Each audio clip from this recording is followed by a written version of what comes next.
Coronavirus has had a massive impact on the travel industry, and there's no denying that it's going to change the way we all travel, possibly forever. At the time of filming this video, everything is continuing to change quite rapidly, but countries are starting to lift their restrictions and people can start to think about travel again.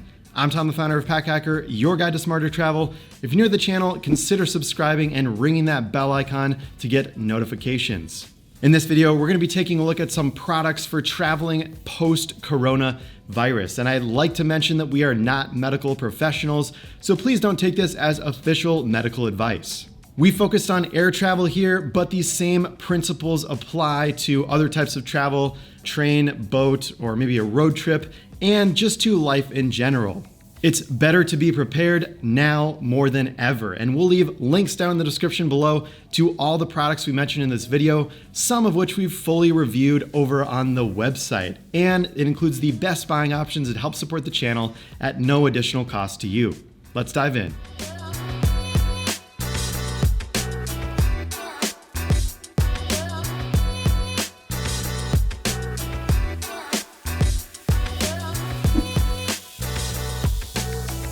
At the time of filming this video, wearing a mask is mandatory on a lot of airlines, as well as the airports themselves. It's the new normal, at least for the time being, and masks may be here to stay. Some airlines may provide them, but we would strongly recommend picking up your own. A lot of companies that make packs are now making face masks as well. Topo Designs, Mystery Ranch, Cotopaxi, and GoRuck, just to name a few. We've been testing a couple out from Tom Bin, and we've been impressed so far. We like that these Tom Bin masks either offer a twist tie or a metal clamp that you can form around your nose for a better fit. The newer versions of these masks also offer some adjustability to them, so you can tighten and loosen the ear loops and the neck loop as well. And we found that the soft, stretchy cloth is a lot more comfortable than stretchy elastic that you'd see on a standard N95 mask. They even offer a larger version that is built to accommodate people with beards and be a little bit more comfortable. There's more room for your mouth within the mask. And with Tom Bin and a lot of other brands out there, we've seen a lot of innovation on design patterns, colors, sizes, ear loops. Do they go around your ears? Do they go around your neck? There's a lot of room for innovation here. And I think masks are just going to continue getting better now that they are in the public spotlight.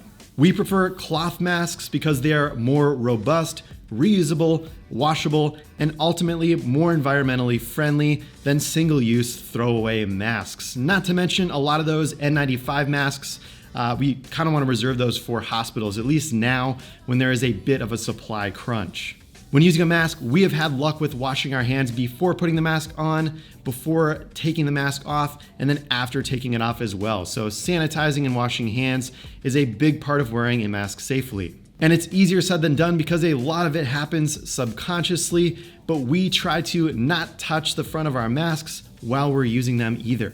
We found that we store our mask inside of a Ziploc bag or a stasher bag when not in use, and then it's right there for us to clean at the end of the day if we want to keep everything sanitary and we have the opportunity to do so. At the time of this video, we have a list of brands making face masks over on packhacker.com, so make sure to go check that out. If you're in a pinch, you may be able to get away with wearing a buff. However, a dedicated face mask that's secured over your ears, covering your nose and mouth without any gaps, has a better chance of making sure you're good to go, plus it's comfier too.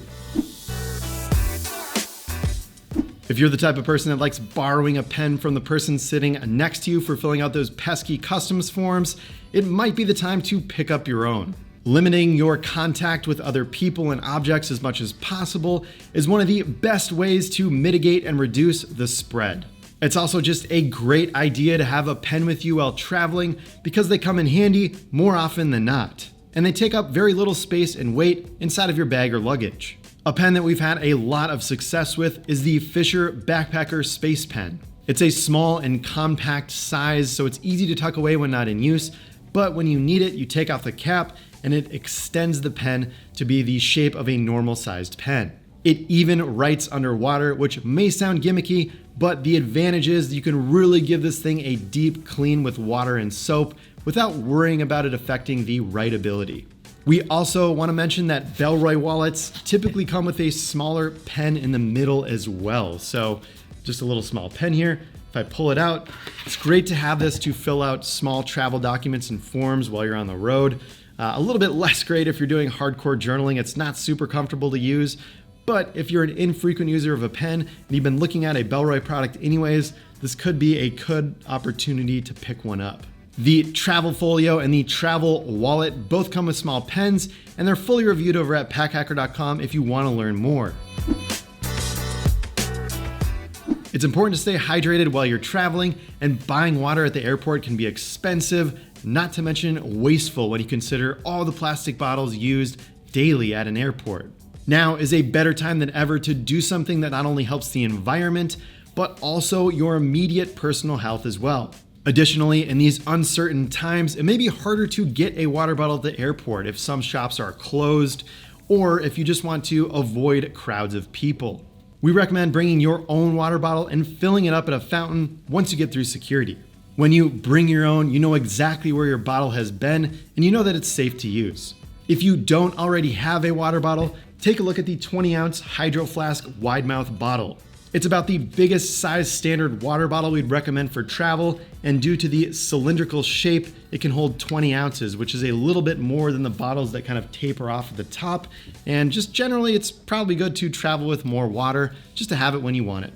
The wide mouth is easy to clean on the go when you likely don't have a bottle brush handy or a dishwasher to put it in. And the standard lid, instead of the one with the straw, protects the drinking surface when not in use, and it's way less likely to spill.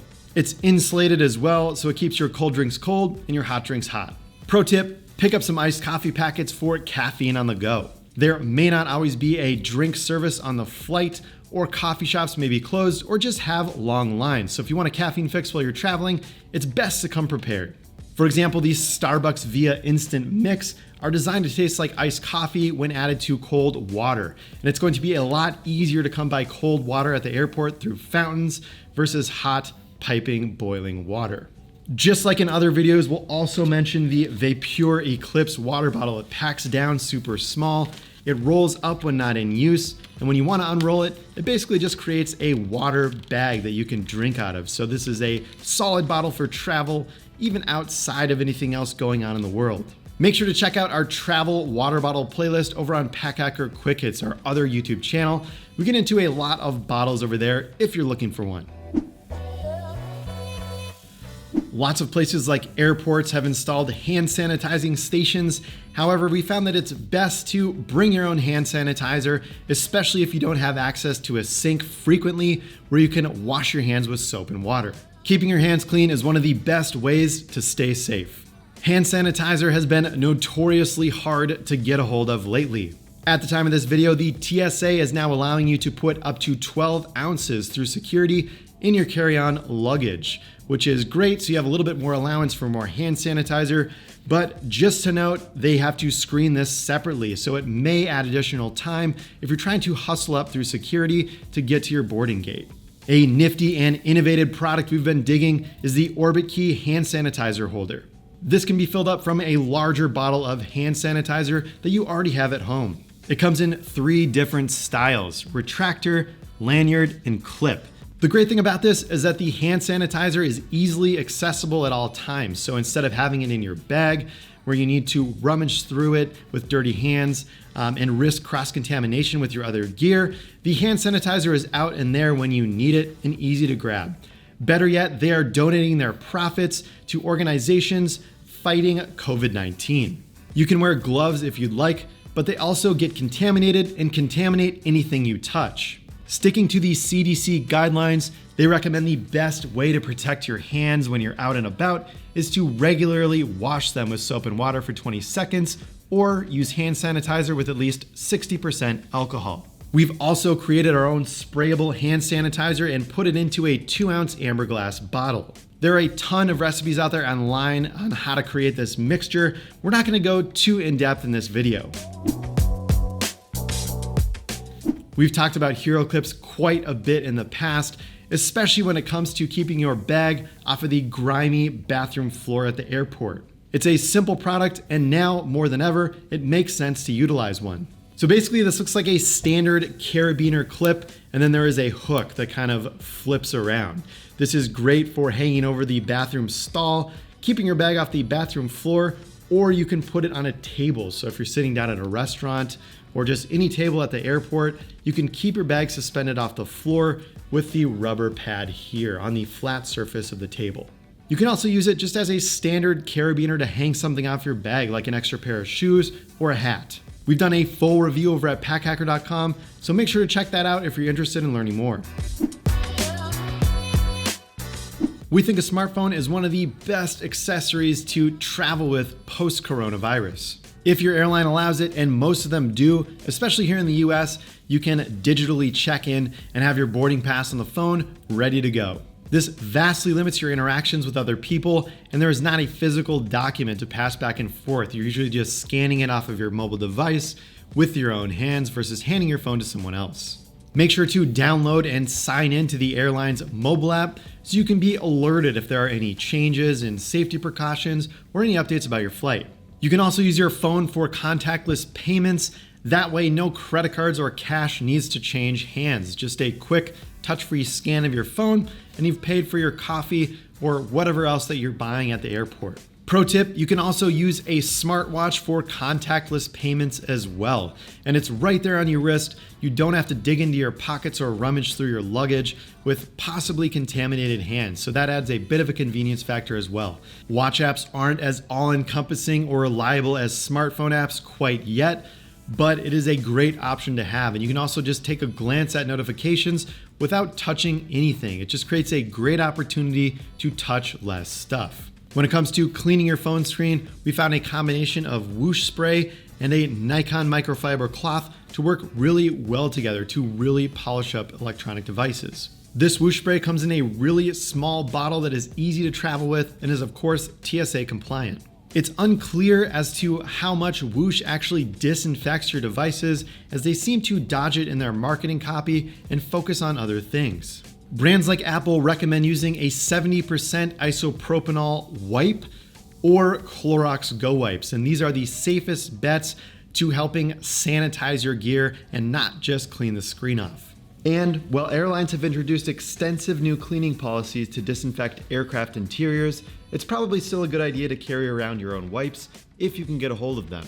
If you can't find any travel-friendly sizes, you can put some into a small pouch from something like the Night Eyes Runoff series. The pouch is waterproof and airtight, which we can verify through extensive testing, and the material is easy to clean inside and out. If you want to learn more about cleaning specific types of gear, we have a whole blog post over on the website on just that, so we'll drop a link in the description below if you'd like to learn more. Wearing glasses offers nowhere near the same amount of protection a PPE face shield does. However, when you wear them, they cover the front of your eyes and can help prevent you from touching your face. After all, every little bit helps, and it is an extra bit of protection that you can get without it being too intrusive. If you wear glasses already, great news, you're already covered. If not, you can wear sunglasses, but all things considered, that is not overly practical in an airport, but it will work. We've been interested in the benefits of blue light glasses for a while now. We're not really sure if they work or they don't. We haven't extensively tested or researched, but this sparked us to check them out a little bit more, and they absolutely fit the bill of helping protect you from touching your face, especially if you don't already wear glasses, so you're not used to it. And if they help with screen glare and eye strain from electronic devices, then that's all the better. We like this pair of Nash glasses from Felix Gray. They specialize in blue light glasses, and you can also get them prescription as well. I've also got my own pair of glasses from Warby Parker that I've been digging. They're not blue light, but you can get blue light lenses for them. Lots of airlines are only running limited food and beverage services on flights, and there are a lot of closed shops and restaurants at airports. You may also not want to stand in line and be around a bunch of people, so bringing your own food can help with this. We all get hungry during travel, so we recommend packing your own snacks. If you want that real airline snack feel, you can bring along pretzels or cookies. We generally recommend avoid bringing peanuts because some travelers may have deadly peanut allergies, which is why they're not served on every flight. When it comes to food containers, we'd recommend taking a look at stasher bags, which are easy to clean and they're like reusable Ziploc bags, so they're good for the environment as well. We've also had great success with these Go Tubs. They are rigid and hard, so anything inside is not likely to get crushed. They're great for trail mix or dehydrated pieces of fruit, things of that nature. Anyways, there's a ton of different food to travel with. We would love to hear what your favorite travel snack is in the comments below, so please let us know. At the time of this video, Emirates Airlines is limiting carry-ons, and other airlines could also follow suit. We're advocates of carry-on travel, and it's basically what our whole YouTube channel is about. But if you need to check your bag when you get at the airport, instructed by the airline, it is great to have a small sling with you so you can have all of your in-flight essentials inside and ready to go. Having items like your phone, passport, wallet, hand sanitizer, and your headphones are great so you can just check in your carry-on effortlessly and you're good to go. It's also a great idea to pack a sling and use it on a flight anyways. You can put everything that you'd have in your pockets in here so you can just fly through airport security a lot faster. And you can just stick this in the front seat pocket in front of you so you don't have to go up in the overhead compartment when you want to grab something. Staying in your seat and moving around the cabin as little as possible is recommended in these post-coronavirus travel times. A sling we'd recommend is the Wandered D1 Fanny. There are these large loops on the side here that's good for hanging the sling up when not in use, which we mentioned before is really important. Just keeping your stuff off of as many surfaces as possible. And the material on the exterior is highly weather resistant, which means it's really easy to clean. You could just spray it off with some of that sanitizer spray if you want to. It's a little bit easier and less porous than other fabrics on other slings. So in this case, we'd recommend it. Of course, the size and carry and style of sling, that's a really big question and what works for you. So again, I'd recommend checking out our sling bag guide over at packhacker.com. We go over a bunch of different slings, the pros and cons, the different types, all that. We will leave a link in the description below. So there you have it, our recommended products for post-coronavirus travel, as well as some tips and strategies to go along with them. As always, we would love to hear your tips in the comments below, because remember, some of the best tips come from you, the Packhacker YouTube community. Thanks for keeping it here at Packhacker, your guide to smarter travel. We'll see you in the next video.